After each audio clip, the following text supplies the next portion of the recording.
Man, what's going on? Welcome to another episode of the Tariq Elite Radio Show. I am your gracious host. My name is Mr. Tariq Elite, also known as Tariq Nasheed. I'm glad to have everybody tuning in right here on the Tariq Elite Radio Show. We're going to get into some good game. A lot of stuff I want to talk about on today's show. The phone number is 818-850-5404. That is the number. And we're going to take a very quick commercial break, and I will be back right after these messages, so don't you go nowhere. The book, Marginalizing White Supremacy, is available now. You know, it appears that since the first election of Barack Obama, the old days and the old ways of white supremacy has reemerged and is wreaking havoc to black lives every day and in every way. So it's very important that we understand the ins and outs of white supremacy. So pick up the brand new book, Marginalizing White Supremacy, a philosophical call to action post the Obama presidency. And you can get this book at Amazon.com, you can get it at Kindle, and you can get it at Lulu.com. You can also get it at BarnesandNoble.com. Again, that book is Marginalizing White Supremacy. Are you a startup business, a musician, a small business, an artist, or just an individual who has no idea on how to market your work and get it out there, but you would like to? Check out ThreeHeadedDragonMarketing.com. At ThreeHeadedDragonMarketing.com, they give you a video training course on how to get your product out there. You can work at home. You can be your own boss. You can gain control of your life. If you don't know how to get your product out there and market it online, Three-Headed Dragon Marketing is for you. Go to ThreeHeadedDragonMarketing.com. Hey, this is Tariq Nasheed, New York Times bestselling author and producer of the critically acclaimed bestselling documentary series Hidden Colors 1, 2, and 3. I want you to join me in London on Sunday, March 15th for a live lecture at Friend's House in Houston. I'm going to be discussing the international rules of racism, so trust me, you don't want to miss it. Get tickets right now at back2blackempire.com. That's back2blackempire.com. You are now tuning in to the King of Game, Tariq Elite on Tariq Elite Radio. I am deliverance. What's going on? Welcome back to the Tariq Elite Radio Show. Glad to have everybody tuning in. And if you have not done so already, go to HiddenColorsFilm.com and get Hidden Colors 1, 2, and 3. Ladies and gentlemen, I know you have done it already, by the way, so I don't want to be preaching to the choir, but if you have not gotten Hidden Colors 1, 2, and 3 already, you need to get that. And also, let me thank everybody who contributed to Hidden Colors 4, on Kickstarter. Hidden Colors 4, we exceeded our minimum funding goal. Our minimum funding goal was $60,000. And in 12 days, we exceeded that. And that's a great thing. I'm so proud of everybody who contributed to that. Right now, we're almost at 70,000, and it's been just a little over 2 weeks with the funding campaign. And we need to get it higher. We need to keep the campaign funding going so that we can make Hidden Colors 4 really pop off. I'm doing some interviews for Hidden Colors 4 later tonight. I'm going to have some photos up later tonight on Instagram and Twitter. But we need to keep the momentum going. We want to exceed. We want to take it to the top. Our next goal is 100,000. So everybody, if you have not contributed to Hidden Colors 4 on Kickstarter, go to Kickstarter.com and type in Hidden Colors 4, the religion of white supremacy, and make your contribution. It doesn't have to be a lot. It just takes a lot of us doing a little. Now, you can put a lot. That can really get it popping off. But you can, if you give $1,000, $200, $50, $100, $2, $5, everybody getting involved. That's the name of the game, and that's the purpose. All of us getting involved. There's so many projects on Kickstarter by those in the dominant society that gets funded literally overnight because all of the people in the dominant society, they have a code and they know how to get on the same page and make things happen by a lot of people doing a little. We need to get that same code so that we can counter a lot of stuff. And I get on that in a minute. Let me see who's on the phone. We got a lot of calls coming in. Hold on one second. All right, who's calling? Hey, what's up, Tariq? This is Fleetwood Coastal Nelson from Kansas City, Missouri. How you doing, man? What's going on in Kansas City, Missouri, bro? I manage it, man. I'm just at work and stuff. I just want to get some advice from you, brother. Go ahead. What's going on with you? Well, basically, man, I just wanted to get your advice on like a little issue that I'm having with a lot of the black women here at the job. Is well, not a lot of them. Most of them is cool, but it just seems like a few of them they seem to get on some type of superior role. Because the top, I'm not gonna lie, I'm doing janitor work here at the job, and it just seems like some of the black women just get on some unnecessary type of superior complex type thing. What's up with that? What should I do? Well, that's a coping mechanism with a lot of black people. Black men and women kind of get on that whole thing, and it seems that black women get on it more because usually at jobs dominated by people in white society, they will put the black female usually in higher positions than black males, and they'll have a lot of black females working there. So it appears that it's just the women doing that. But I learned that a lot of black dudes, once they get around some suspected white supremacists, they get on that bullshit too. Just take a look at ESPN. You see the coon train rolling heavy on there.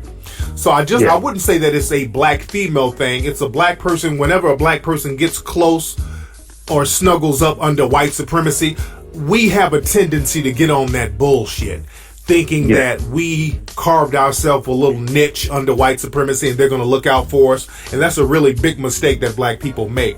Because the thing is, black people sitting around front and looking down on that brother who's a janitor, shit, you're a couple of paychecks away from being a janitor too, if you're a supervisor and a black person at some of these jobs. So that's something that we have to get off of as black people, men and women. You feel me? Got you. And much respect to you, fam. Okay, thanks a lot, brother. Yes, indeed.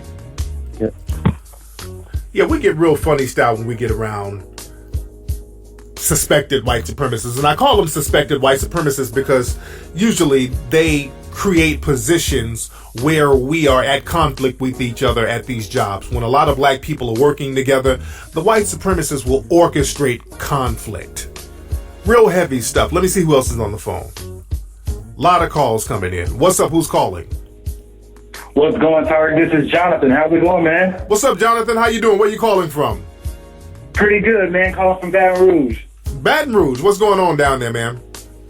Nothing much, man. Nothing much. It's cold as hell. What's good with you, man? I'm good. Is this snow? I hear a lot of people telling me it's cold in the South and in the East Coast. So, man, hopefully you guys make it through all those blizzards and stuff. Yeah, because I'm out here. It's sunny as hell. I'm in some flip-flops. What's on your mind, bro?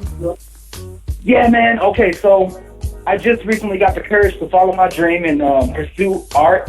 And I want to know, in this black conscious movement, where does an artist fit? Like, what do you see an artist doing? How can one be useful in this whole movement?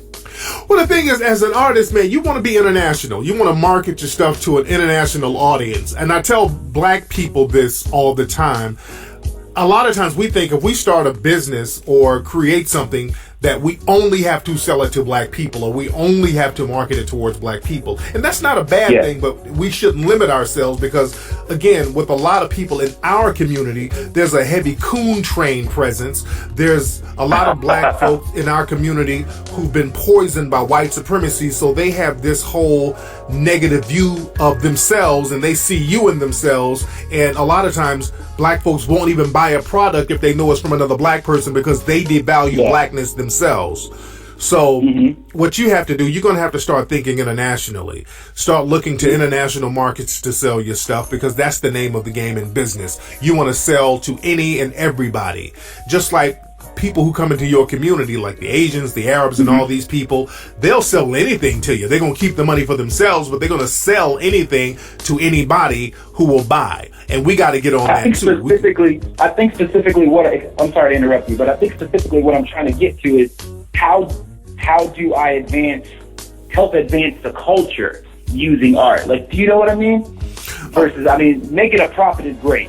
Money is common. It'll always come. But I'm saying, like, how can I help? What do you see an artist being useful? Where do you see me being useful the most?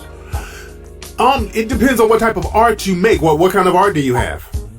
Oh man, I'm a sketch artist, getting into painting, graffiti, a little bit of everything, man, trying to branch out, so. Well, there's a lot of different ways you can market your art. A lot of people who are artists, you can do a million things. You can start a comic book. You can do murals within the community, find black business owners and say, hey, let me do a mural for the side of your business, or let me design something. So there's a million different ways you can get out there and work with other people in the community and kind of make a difference. So it just depends on what you do. Do you have a website, brother? I don't have a website, but I have. That's number one right there. You got to get your website so people can know what you got going. Okay, cool beans. Got it. Thanks for the call, man. Yes, indeed. I appreciate it, buddy. Take care. No problem, brother. All right, let's see who else we got on the phone.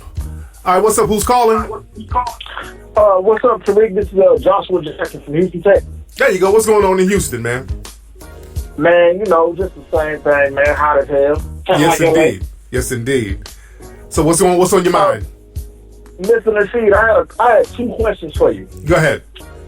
Question number one was, because I'm such a big fan of your movies, I've watched them release. Anytime they release, there's never a real big release in Houston. I wanted to know why that was. Last time we were going to do Houston, but the theaters weren't available, so we ended up doing Dallas, and Dallas sold out faster than all the other cities, which I was shocked. But when we do Hidden Colors 4, we're definitely going to do another release in Houston. We're definitely going to do that. This time, a lot of people from Houston were complaining about Hidden Colors 3 not being available.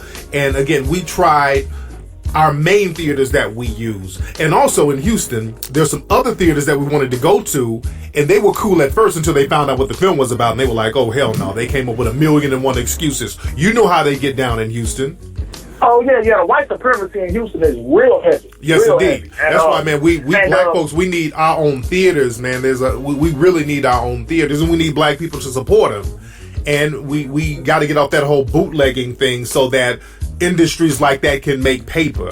So, it is what it is. I agree, and I don't bootleg at all. Matter of fact, I've been buying your packages, like the 3-part Hidden Color packages, and giving them out to friends of mine because they've been from the ball my shit so much. I'm like, bro, just take it, Yes, indeed. Hey, yeah, but we're definitely going to have Hidden Colors 4 in Houston, so you stay tuned for that. Okay, good, because we need it down here. Yes, indeed. What was your other question? I know you do other movies, and I really would like to see a movie about, a major motion picture, like you said a couple weeks ago, that's not about all that, banging and marching and all that. I want to see a strong black movie, and I would love to see a movie about the Panthers. A major motion picture about the Panthers, not one like the movie Panther that came out. Right. Would you ever consider putting out a movie like that? Something else, I would like to do something about Mansa Musa, about the Moors. I would like to do a lot of stuff, and I do plan on doing a lot of stuff, but again, I gotta first get the conditioning of the community in a space where they will promote it and also support it. Because right now, people say, well, we need this, we need that. But when you get it, cats be out here bootlegging, and that is a major problem. See, we can't have it both ways. You can't have your cake and eat it too. You can't say we hate Tyler Perry because Tyler Perry ain't making the right movies, but when somebody makes the right movies, you bootleg it. So it don't work like that. You can't have one without the other. So we got to get on the same mindset where we're going to support something like that when it comes out so that you can keep making it. You feel me? I do feel you, and I totally agree. And I'm going to send my little $20, $30 to Hidden Color 4. And when it drops, we hope to see it in Houston, brother. Yes, sir, man. Much respect, fam. See, that's the thing, family. People complain, and that's a lot of people will sit up and complain just for the sake of complaining about something. And I won't say just for the sake of complaining about just random shit, looking for shit to complain about. That will keep you from building anything. Because people will sit up and say, man, Hollywood needs to give us more movies. Hollywood needs to accept us. And look, listen, you got to accept yourself. And that's the theme of today's show. Today's show theme is accepting yourself. We have to accept ourselves. when you out there trying to spit and you're out there trying to campaign, a lot of times you wear your insecurities on your sleeve, and women can see that. Let me talk to my fellas. Let's get into a little macking right now. When you're out there trying to campaign and you're not sure of yourself, you're looking for the female to elevate you. You're looking for the female to give you confidence. You're looking for the female to accept you. Women can see a dude who's looking for acceptance. And to a woman, that's majorly weak. That's major weak for a dude to step to a woman looking for acceptance. Because see, there's a difference from being accepted and being chosen. Let me say that again. There's a difference between being accepted and being chosen. See, people will accept you on a pity level. Like they'll accept a stray puppy. Like, oh, look at that puppy. Let me bring him in and I'll give him some food. You're being accepted. You're not really preferred, but it's like, okay, you'll do temporarily. But people choose a pit bull or they choose a high pedigree pet. They choose something with a high pedigree. And when you're thorough with your game, you're not just going to get accepted. You're going to get a hard choose. You're going to get chosen.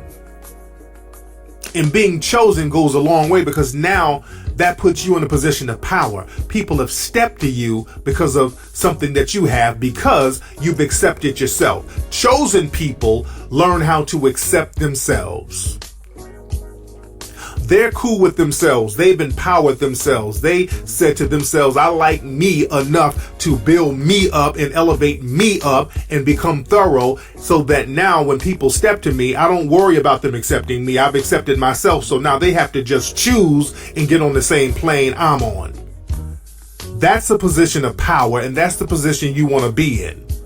Not just in the dating game, but in anything you do. And this goes for you too, ladies. Men like a confident woman. Men like a woman who's accepted herself. You don't want no insecure chick. Now, a dude will accept an insecure chick, accept you for some ass and then toss you to the curb, but a real choose, meaning that this dude is going to put you on wife status or try to get you into wifey material position. They do that to women who accept themselves. Women who are confident enough in themselves to say, hey, look, I don't need you to accept me. I've accepted myself and you can take it or leave it. I got shit popping with me. If you like it, let's roll. If you don't like it, I'm good, nigga. You can respect that. And that's a person who has accepted themselves. And collectively, we in the melanoid community, we're going to have to learn how to accept ourselves.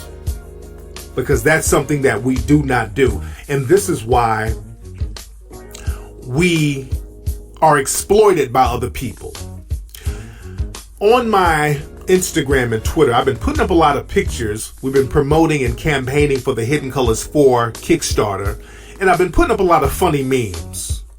And the memes are pictures of things that black folks are known to spend money on. Like weaves, blonde ponytails, bootleg movies, clothes, shoes, bad food, weed. I've been putting up a lot of pictures kind of making little jokes. And so a few people, there's some fake nigga outrage. Some people are getting pretend offended, but that's good. Because this is holding up a mirror. And the thing is, I'm showing people in the community, we spend money on bullshit without second guessing anything, without questioning anything. We gladly give those in the dominant society every dime we have for utter bullshit, and they give us nothing but disrespect and contempt in return. But when it comes to a project like Hidden Colors 4 that has a track record, the Hidden Colors series has had a track record of educating not just adults, but your children. They're showing my films in schools all around the world. I have no idea why Hidden Colors, the campaigns on Kickstarter, has not reached $1 million by now. It should have reached over $1 million. If a white project did what Hidden Colors did, it would make $10 million damn dollars on Kickstarter alone, on Kickstarter. Because those are people in the dominant society. They do not play games when it comes to their education and their children. They value what educates their children. See, black folks, we got to get on this thing where we value our children. Children love the Hidden Colors series. Small children, not just adults, children all over the world. They show Hidden Colors in schools and the kids love it.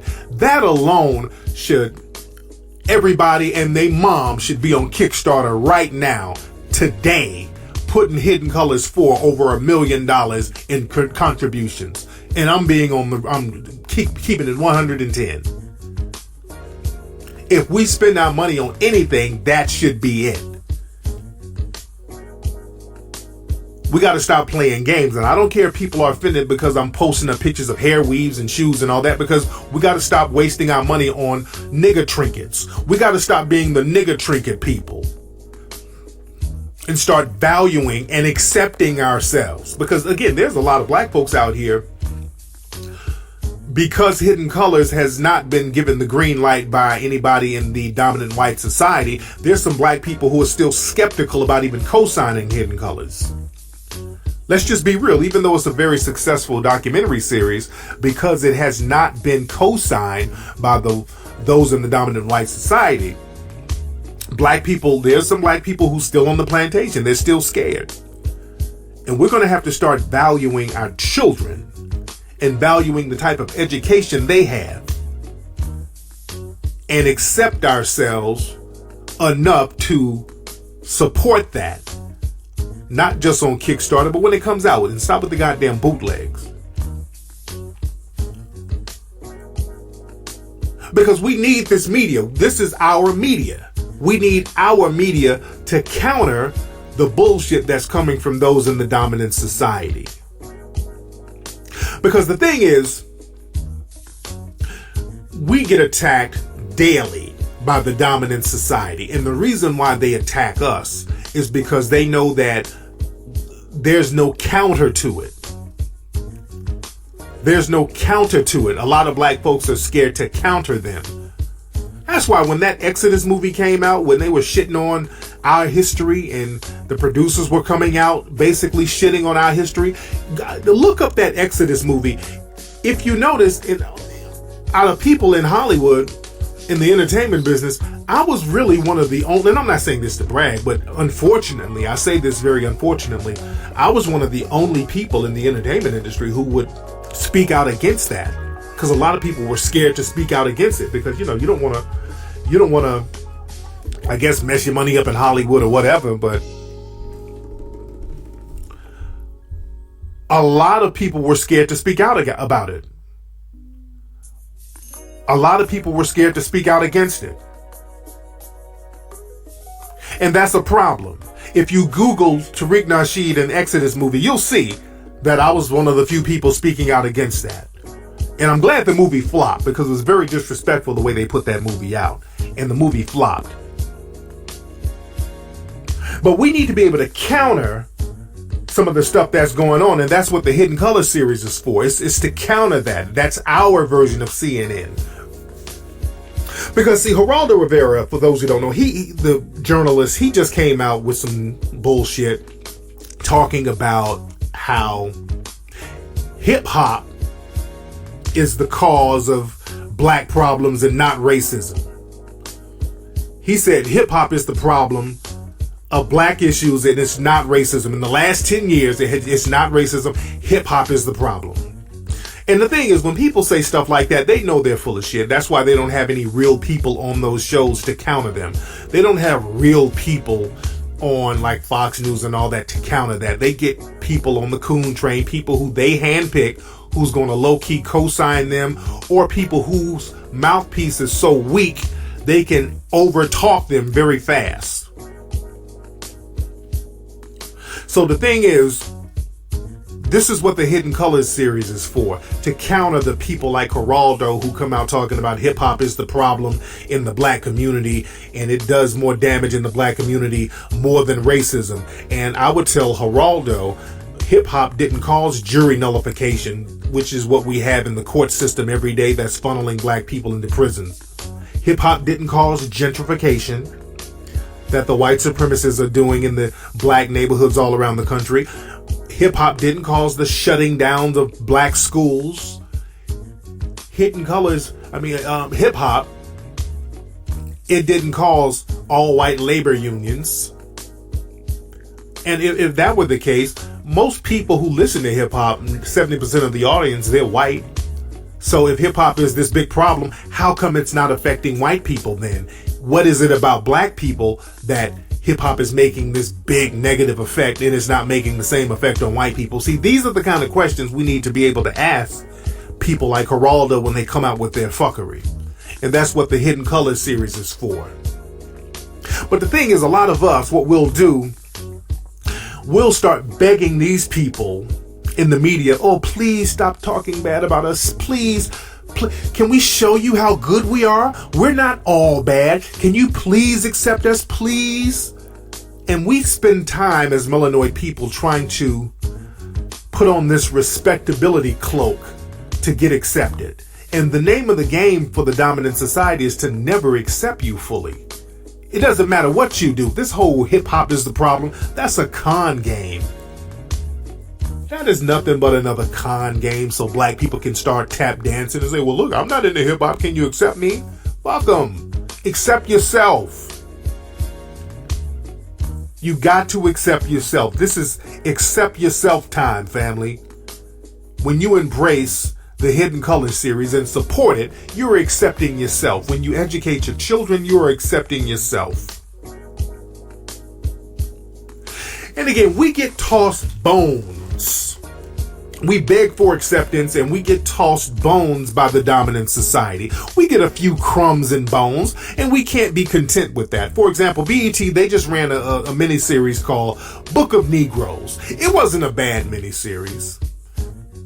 It was basically like Roots. It was very similar to Roots. They even had some people from Roots in the movie. They had Louis Gossett Jr., who was in Roots, and he was in this mini series that was on BET. And the sister who played the lead, very, very, very wonderful actress. The Book of Negroes wasn't bad. If you can check it out, check it out. If you watch the Book of Negroes, the first 20 minutes of the movie basically told you everything you needed to know about our problem as people of African descent. It was a scene that really told everything. It was very telling. It explained our situation perfectly. There was a scene where they were in Africa and there were other African tribal members who captured rival members. And there was a scene where there was this little girl, and the movie was told through the eyes of this little girl who grew up, and throughout her whole life, this woman, from when she was a child, she's telling her story about slavery. So she was, as a little girl, she was captured by other African rivals who were sanctioned by the white supremacists. Let's put it in context. We've got to put it in context. These other African rival tribes were sanctioned by the white supremacists. And there was a scene where this girl, she was in chains, being carted off to walk towards the coast of Africa. And there was a little boy who was her overseer, another little African boy who was one of the captives. He was helping the captives. They looked around the same age. He may have been a little older. So he took a liking to her, the little girl who he was basically capturing for the white supremacists. So they put the little girl on the boat and the rest of the tribal members or whatever. And then the little boy who helped the white supremacists get the little girl and the other people, they put him on the boat. They put him on the boat in chains. Now he sat up here and helped the white supremacists, and they ended up putting him in chains and putting him in slavery too. And that happened a lot in slavery. That's why people kill me with all that. Well, your African brother enslaved you. What you talking about? Y'all threw all of us on the damn boat. Everybody who helped them, they threw them on the boats too. They enslaved them too. And that has been our problem as African people. We think that if we help the white supremacists that we're going to somehow get a pass. And they keep throwing us on the same boat as the people we help them capture. That's been a common recurring theme with black folks, and we have not learned from that major mistake. We've been making that same dumbass mistake over and over again, assisting the white supremacists with capturing and throwing other people under the bus, knowing that they'll do the same thing to us. That's what happened to Bill Cosby. Yeah, Bill Cosby thought that, okay, I have a lot of money, I'm going to start dumping on black folks, and then they threw him under the bus. That's why I say, man, don't, as black people, don't ever get around people in the dominant society and start bad-mouthing or bashing other black people. That's the worst thing you can do. That's why, you know what, I have a lot of respect for Eddie Murphy. They did a Saturday Night Live reunion the other day, and Eddie Murphy was there, and they wanted Eddie Murphy to participate in a skit. It was like a Jeopardy skit or whatever. And what they wanted Eddie Murphy to play Bill Cosby. And Eddie Murphy said, no, thank you. I'm good. I ain't doing it. They wanted to get Eddie Murphy to sit up here and help them shit on Bill Cosby after Bill Cosby basically saved NBC in the 80s. And Eddie did the right thing. Eddie was smart enough to say, no, thank you. I'm good. I got the utmost respect for Eddie for doing that. Because, see, they tried to do something slick with Eddie back in the 90s when David Spade was on there. David Spade made this joke about, hey, look, a falling star. And then he showed a picture of Eddie Murphy. And Eddie Murphy called up to Saturday Night Live and checked all of them. Eddie Murphy checked their asses like, hey, I know y'all ain't throwing darts at me on Saturday Night Live, and I made this show. I made this show. This was the Eddie Murphy show when I was on it, and you know it. If it wasn't for me, none of you would have a show or a job. How dare you try to throw darts at me? Eddie checked their ass, as he should have. And this is why Eddie had not participated in a lot of the Saturday Night Live reunions, because he's like, if you throwing darts at me, well, I'll just remain absent for all your little reunions for a while. And this was the first time he showed up for a Saturday Night Live event. He hadn't hosted or anything, because that was very disrespectful for them to do that. Eddie knew the game. He knows the game. Very smart dude. Whatever you say about Eddie, it's whatever, but Eddie's a smart dude and he knows the game. And we got to start knowing the game and get a code of conduct. Eddie was abiding by a code of conduct.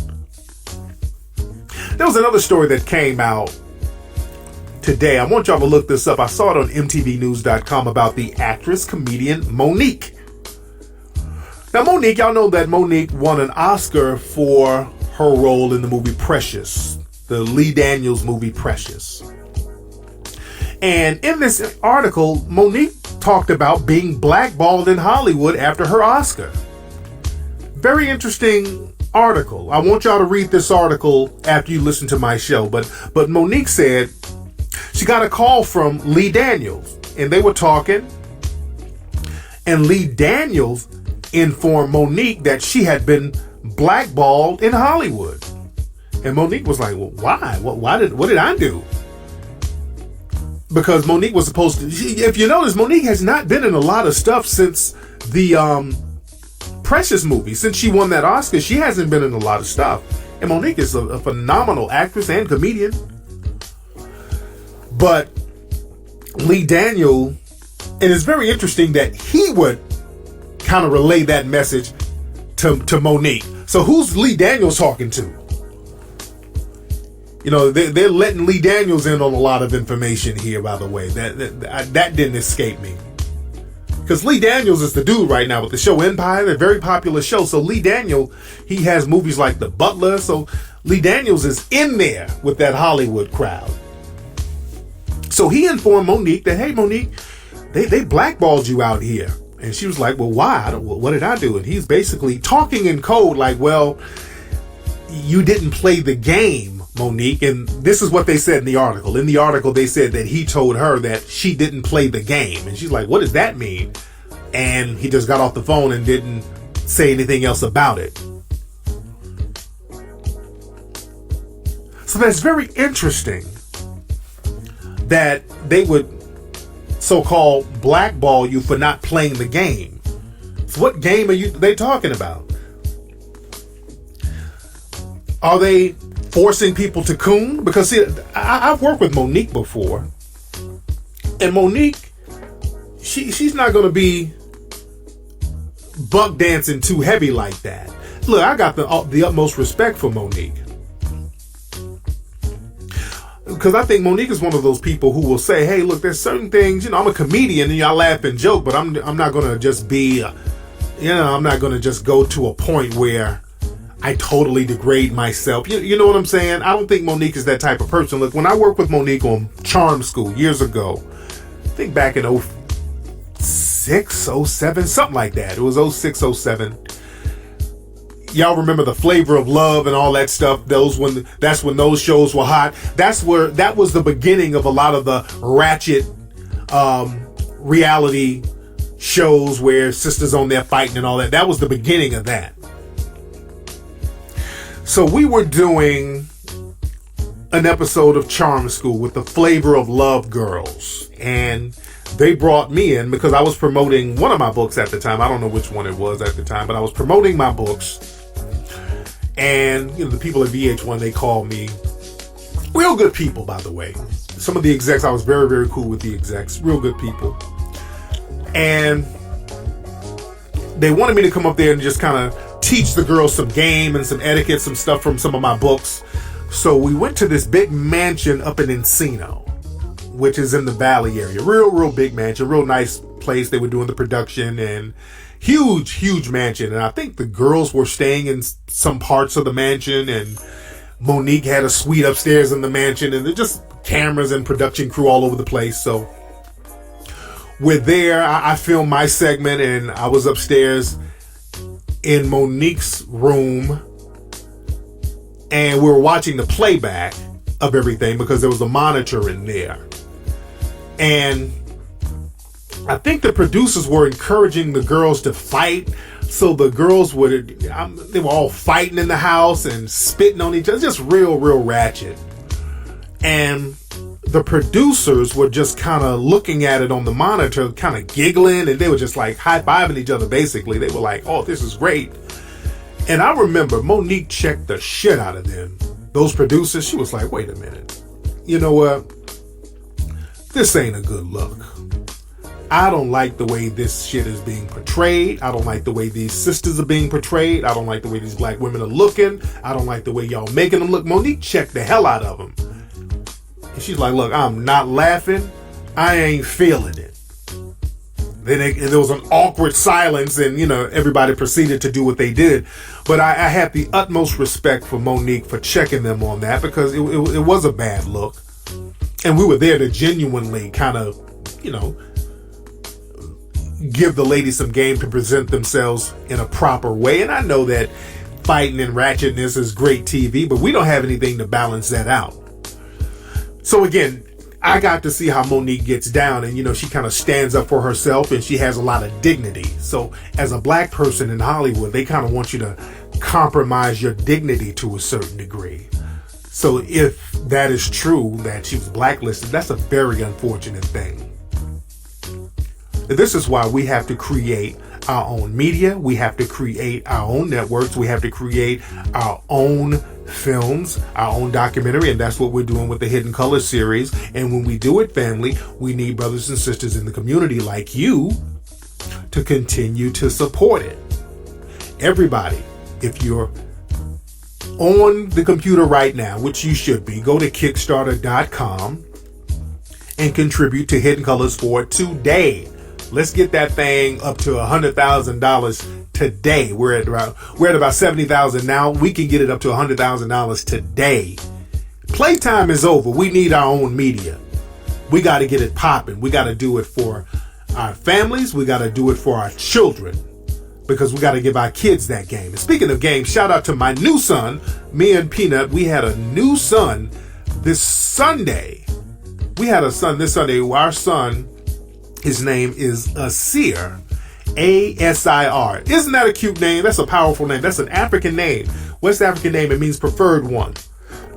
But our son's name is Asir Cairo Nasheed. Beautiful kid. We had a natural home birth, and I talked about that on Ustream this Sunday. And that's another thing. I'm going to talk more about that on the show. Sisters out there, y'all got to start looking into those natural home births, because our son looks so healthy and just strong and just thorough. When we had our first son, TJ, at the hospital, when he came out, because Peanut was so doped up on the epidural and all that old shit, our son, his face came out puffy, had little bumps on his nose. They said it was some kind of baby acne. It was a whole bunch of shit that was scaring the hell out of us. But with our new son, who's born naturally at home, came out skin smooth, just looking 100% healthy, and we got to start looking into doing more home births and things like that. But I digress. I'll talk about that stuff on some later shows. But anyway, y'all, I will check you guys out on Ustream this Sunday. Follow me on Instagram at Tariq Elite, so y'all can see pictures of my son Asir. Beautiful kid. Also follow me on Twitter at Tariq Nasheed. And if you want to go to Kickstarter, you can go directly to Kickstarter.com and go to Hidden Colors 4, or go to HiddenColorsFilm.com. I'm a holla. Peace.